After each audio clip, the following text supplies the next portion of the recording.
سلام به همگی. تا حالا از خودتون پرسیدین که ثروتمند شدن واقعا یه مهارته که میشه یادش گرفت؟ امروز میخوایم با هم بریم سراغ کتاب قوانین ثروت از ریچارد تمپلر و ببینیم جواب این سوال چیه.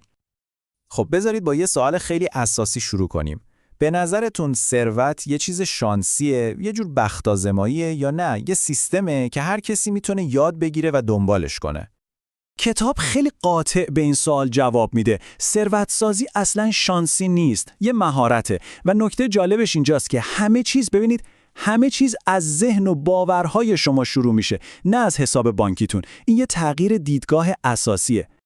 خب پس بیایید بریم سراغ بخش اول و ببینیم این ذهنیت ثروتمند که میگیم پایه و اساس همه چیزه اصلا چطوری ساخته میشه.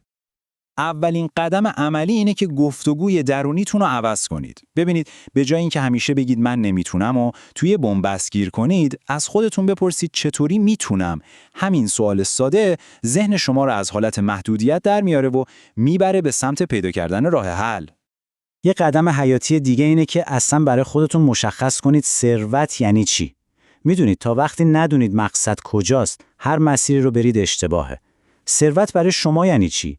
یعنی دیگه نگران قبضا نباشید یا اینکه زمان بیشتری برای خانواده داشته باشید. این تعریف شما مثل یه قطب نما عمل میکنه و تو این سفر راه رو بهتون نشون میده. این جمله واقعاً پیام اصلی این بخش رو خلاصه میکنه.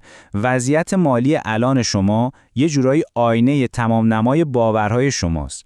اگه ته دلتون باور دارید که پول درآوردن سخته، خب احتمالاً همینطور هم براتون پیش میره. پس کار اصلی اینه که دقیقاً همین باورها رو عوض کنیم. خب حالا که این پایه ذهنی رو ساختیم، وقتشه که از تئوری بیایم بیرون و بریم سراغ عمل. چون فقط فکر کردن که کافی نیست، درسته؟ باید آستینا رو بالا زد و دست به کار شد.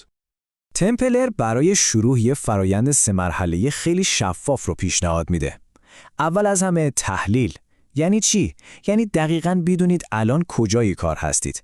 یه لیست از تمام دارایی‌ها و بدهی‌هاتون بنویسید. مرحله دوم برنامه‌ریزی. یه نقشه راه مالی دقیق برای خودتون ترسیم کنید. و سوم کنترل. یعنی دیگه فرمون دست خودتون باشه. هزینه‌ها رو دنبال کنید و بدهی‌ها رو کم کنید. یکی از قوانین کلیدی کتاب اینه: حداقل، تأکید میکنم حداقل 20% از درآمد ماهانه‌تون رو پس‌انداز کنید. میدونم شاید اولش این عدد بزرگ به نظر بیاد، اما این یه هدف مشخصه برای ساختن یه پایه مالی واقعا محکم. به این پول مثل بذر اولیه ثروتتون نگاه کنید. نکته حیاتی اینه که هدف فقط کم کردن هزینه‌ها نیست. اون مثل اینه که تو فوتبال فقط دفاع کنید. هدف اصلی اینه که از حالت دفاعی خارج بشید و برید تو فاز حمله. یعنی چی؟ یعنی کاری کنید که پولتون براتون پول بسازه.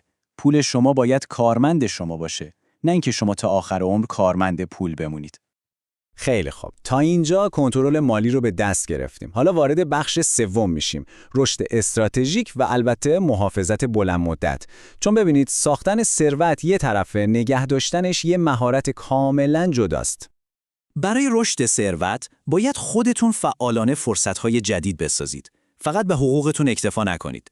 دنبال این باشید که از چند جا درآمد داشته باشید. یه مهارت جدید که بازار کار خوبی داره یاد بگیرید یا یک کسب و کار کوچیک برای خودتون راه بندازید. و یه نکته خیلی مهم، توی چیزی سرمایه گذاری کنید که ازش سر در میارید، نه چیزی که فقط این روزا مد شده.